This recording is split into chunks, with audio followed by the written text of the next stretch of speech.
बच्चों? देखिए बच्चों, ये है बच्चों, अगर हमें मान लीजिए कोई वक्र दे रखा है, वक्र y बराबर एफ एक्स कुछ भी दिया होगा, एक हमें एक वक्र दे रखा है और कहे कि उस वक्र को किसी बिंदु x1, y1 पर एक रेखा स्पर्श करके जा रही है, तो उस स्पर्श रेखा का समीकरण क्या होगा? ठीक है, अगर कोई वक्र है, उस वक्र को x1, y1 कोई रेखा स्पर्श करके जा रही है, तो उस स्पर्श रेखा की प्रवणता कैसे आप निकालेंगे? सबसे पहले बात आती है प्रवणता की। ठीक है, तो उसका प्रवणता निकालने के लिए क्या करना पड़ेगा? हमें उस वक्र का क्या करना पड़ेगा? अवकलन करना पड़ेगा, और उस वक्र का अवकलन करके हम dy/dx या f' निकालेंगे, और जो भी हमारे पास dy/dx आएगा और जिस बिंदु पर वो उसको स्पर्श करके जा रही थी, यानी x1, y1 पर, उस dy/dx की x1, y1 पर वैल्यू निकालेंगे, और जो वैल्यू निकल के आएगी वही उसकी स्पर्श रेखा की प्रवणता होगी।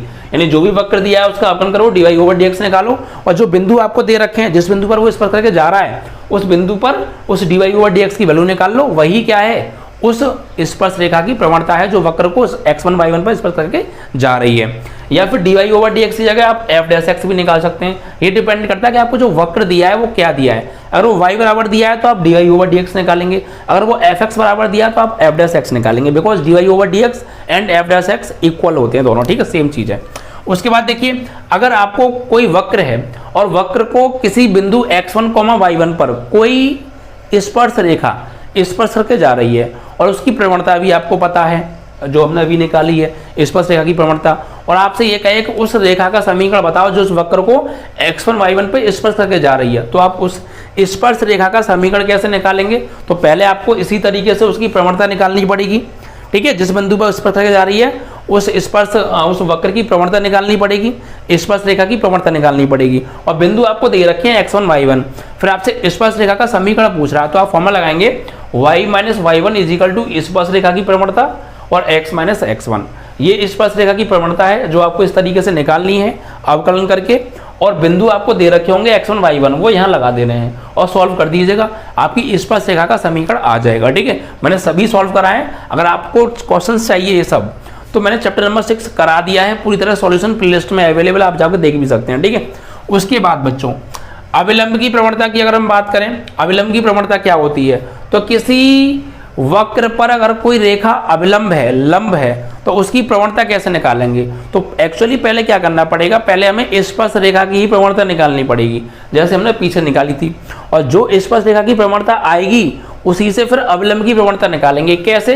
अविलंब की प्रवणता निकालने का फॉर्मूला होता है, अविलंब की प्रवणता कैपिटल M इजिकल टू -1 स्पर्श रेखा की प्रवणता, यानी जो स्पर्श रेखा की प्रवणता निकाली थी उसको बस बटे में लिख देना है और माइनस लगा देना है, वही स्पर्श रेखा की जो प्रवणता है वही अविलंब की प्रवणता बन जाएगी। ठीक है, तो जब भी आप कभी स्पर्श रेखा की प्रवणता निकालने और अविलंब की पूछे तो ये वाला फॉर्मूला यूज करना, कैपिटल M अविलंब की प्रवणता is equal to -1 small m स्पर्श रेखा की प्रवणता। ठीक है, उसके बाद अविलंब का समीकरण भी पूछेगा तो कोई दिक्कत नहीं है, बस इसमें प्रवणता चेंज हो जाएगी।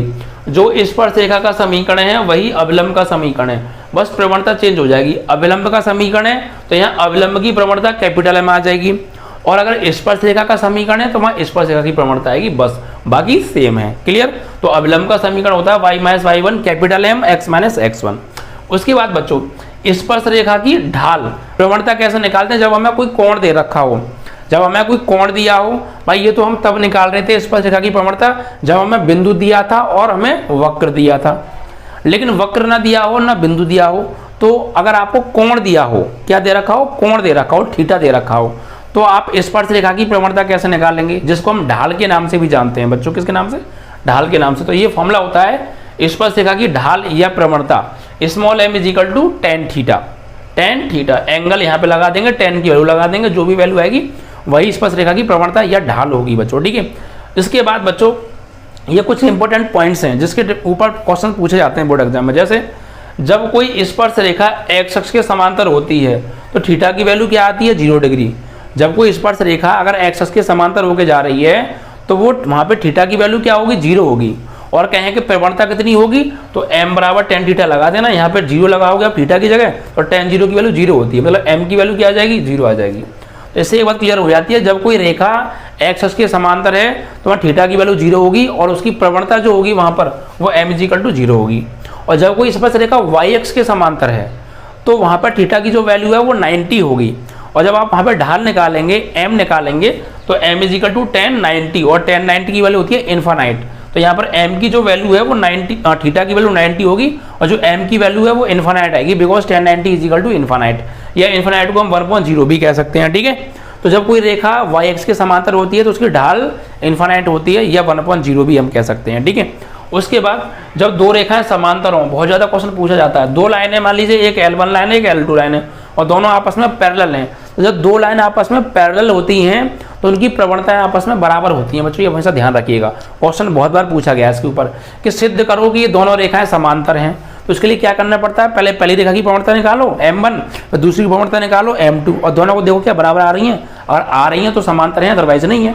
ठीक है, तो जब दो रेखाएं समांतर हो तो m1 is equal to m2, जहाँ m1 पहली रेखा की स्पर्श रेखा की प्रवणता और m2 दूसरी स्पर्श रेखा की प्रवणता है। ठीक है, उसके बाद अगला पॉइंट है जब दो रेखाएं एक दूसरे पर लंबवत हों, जब एक लाइन दूसरी लाइन पर परपेंडिकुलर हो, एक दूसरे को 90 पर इंटरसेक्ट कर रही हैं। जब दो रेखाएं एक दूसरे को 90 पर इंटरसेक्ट करती हैं तो उनके जो बीच का कोण बनता है वो 90 डिग्री बनता है। ठीक है, और इसकी कंडीशन ये होती है कि पहली रेखा की प्रवणता और दूसरी रेखा की प्रवणता का जो गुणनफल है वो -1 के बराबर आता है। क्या आता है, -1 के बराबर। ठीक है, जब दो रेखाएं एक दूसरे पर लंबवत हों, यानी दोनों एक दूसरे के बीच में 90 का कोण बना रही हों, तो पहली रेखा की प्रवणता m1 और दूसरी रेखा की प्रवणता m2 का जो गुणनफल है वो -1 आता है। ठीक है, तो ये कंडीशन आप याद रखिएगा, जब दो रेखाएं एक दूसरे पर लंबवत होती हैं तो m1 × m2 is equal to -1 होता है, जहाँ m1 पहली रेखा की प्रवणता और m2 दूसरी रेखा की प्रवणता होती है। अब इधर आ जाइए बच्चों, सन्निकट वर्गमूल या घनमूल या और अन्य मूल निकालने हो तो आपको कौन सा फॉर्मूला यूज करना है। मैंने सभी क्वेश्चन सॉल्व कराए हैं इस फॉर्मूले से, आप एक्सरसाइज जाके देख सकते हैं। ठीक है, तो सन्निकट मान निकालने का फॉर्मूला होता है f x plus del x is equal to f x plus f dash x into del x. ठीक है, तो इस फॉर्मूले का आप यूज करेंगे। उसके बाद बच्चों y बराबर अगर हमें कोई एफ एक्स फंक्शन दे रखा है और उस फंक्शन का उच्चिष्ट या निम्निष्ट मान हमसे पूछे, तो उसके लिए बच्चों में 5 स्टेप फॉलो करनी है, आपका उच्चिष्ट निम्निष्ट का कॉन्सेप्ट क्लियर, और क्वेश्चन हर बार बनता है। सबसे पहले क्या करते हैं बच्चों, उच्चिष्ट या निम्निष्ट मान निकालने के लिए जो भी आपको फंक्शन दे रखा है y बराबर, आप उसका पहले एक बार अवकलन करिए, और एक बार अवकलन करके आप वहां से dy/dx निकालिए। तो हमने इसको स्टेप्स में डिवाइड कर दिया है। सबसे पहले क्या करते हैं, स्टेप नंबर 1 x के सापेक्ष अवकलन करके dy/dx निकालो। फिर स्टेप नंबर 2 आगे क्या करते हैं, उसका पुनः अवकलन करो, और पुनः अवकलन करके उसका d2y/dx2 निकालो, यानी द्वितीय कोटि का अवकलन निकालो। तो स्टेप नंबर 2 हमने क्या रखी है कि पुनः अवकलन करके d2y/dx2 ज्ञात करो। फिर स्टेप नंबर 3 क्या रखी है हमने, जब हमारा 2 बार अवकलन हो जाएगा तो फिर हमें x की वैल्यू चाहिए। x की वैल्यू कैसे निकालते हैं, स्टेप नंबर 3 में चले गए। स्टेप नंबर 3 ये है कि x का मान निकालना है आपको, तो जो आपने स्टेप नंबर 1 में dy/dx निकाला था उसके बराबर 0 ले लो भैया। ठीक है, तो स्टेप नंबर 3 क्या है कि x के मान के लिए dy/dx बराबर क्या रखेंगे, 0 रखेंगे, और जैसे ही dy/dx बराबर 0 रखेंगे तो यहाँ से हमें x की कुछ वैल्यू मिलेंगी। क्या मिलेंगी, x की वैल्यू, 1 भी मिल सकती है, 2 भी मिल सकती है, 3 भी मिल सकती है, जितनी भी मिले। ठीक है, तो x की वैल्यू मान लीजिए 2 मिली हमें, स्टेप नंबर 4 में आ गए, तो मान लीजिए 1 मिली x की वैल्यू a और x मिली एक वैल्यू x की मिली, x की वैल्यू v। ठीक है, 2 वैल्यू मिली, एक x की वैल्यू a मिली और x की वैल्यू एक b मिली, 2 वैल्यू मिल गई। अब हमें उच्चिष्ट या निम्निष्ट मान निकालने के लिए पहले ये पता करना पड़ेगा फंक्शन हमारा उच्चिष्ट है या निम्निष्ट है। तो 2 वैल्यू आई है हमारी, x बराबर a और x बराबर b, किस पर उच्चिष्ट होगा या किस पर निम्निष्ट होगा, ये कैसे पता करेंगे। तो जो भी आपका x का मान आए, ठीक है, उन मानों को एक एक करके d2y/dx2 यानी जो स्टेप नंबर 2 था उसमें लगाओ। आपने पीछे d2y/dx2 याद किया था, वहां पर जो x के मान के आए हैं उन्हें लगाइए, जो x के मान आए हैं उन्हें लगाओ, x और y के मानों को। तो अगर आपने x = a रखा, ठीक है, और d2y/dx2 की वैल्यू x = a रखने पर पॉजिटिव आ रही है, इट मीन्स कि ग्रेटर देन 0 आ रही है, 0 से बड़ी आ रही है, धनात्मक वैल्यू आ रही है। तो जब भी कभी x की वैल्यू रखने पर d2y/dx2 की वैल्यू पॉजिटिव आती है तो वहां पर फलन हमेशा निम्निष्ट होता है। क्या होता है, निम्निष्ट। ध्यान रखिएगा, अगर वैल्यू पॉजिटिव तो फंक्शन होगा निम्निष्ट, उल्टा चक्कर होता है। तो वैल्यू अगर धनात्मक आए, पॉजिटिव आए, तो फलन क्या होता है, निम्निष्ट होता है। अब अगर हमने अब x बराबर b रखा और x बराबर b रखने पर d2y/dx2 वैल्यू ऋणात्मक आ रही है यानी नेगेटिव आ रही है, तो फलन उच्चिष्ट होगा। Is that clear. अगर वैल्यू नेगेटिव आ रही है तो फलन उच्चिष्ट होता है और पॉजिटिव आ रही है तो फलन निम्निष्ट होता है। अब भाई हमें मान निकालना है कि भाई उच्चिष्ट मान कितना है और निम्निष्ट मान कितना है। तो आप ये देखिए कि हमने x = a रखा था और x = a रखने पर हमारा फलन क्या आ रहा था, पॉजिटिव आ रहा था, और फलन हमारा निम्निष्ट था। तो हमें निम्निष्ट मान किस पर मिलेगा, जिस पर निम्नलिखित आया था उसी पॉइंट पर हमें निम्नलिखित मान निकालना है। कैसे निकालेंगे भाई, x इजिकल टू ए रखने पर निम्नलिखित आया था हमारा, तो ये जो x इजिकल टू ए है, इस वैल्यू को जो आपको वक्र दे रखा था, फंक्शन दे रखा था y बराबर एफ एक्स, उसमें x की जगह लगा दो x इजिकल टू ए, और जो भी सॉल्व करके आएगा आंसर वही हमारा जो है निम्नलिखित मान होगा। ऐसे ही आपको उच्चिष्ट मान निकालना है, तो उच्चिष्ट मान आ रहा था हमारा x इजिकल टू बी पर, तो x इजिकल टू बी को ऊपर लगा दो फंक्शन जो आपको दिया था उसमें x की जगह पर, और सॉल्व करो, जो भी वैल्यू आएगी वो हमारा उच्चिष्ट मान होगा। ठीक है, तो इस तरीके से इन 5 स्टेप से आप किसी भी फंक्शन का उच्चिष्ट या निम्नलिखित मान निकाल सकते हैं।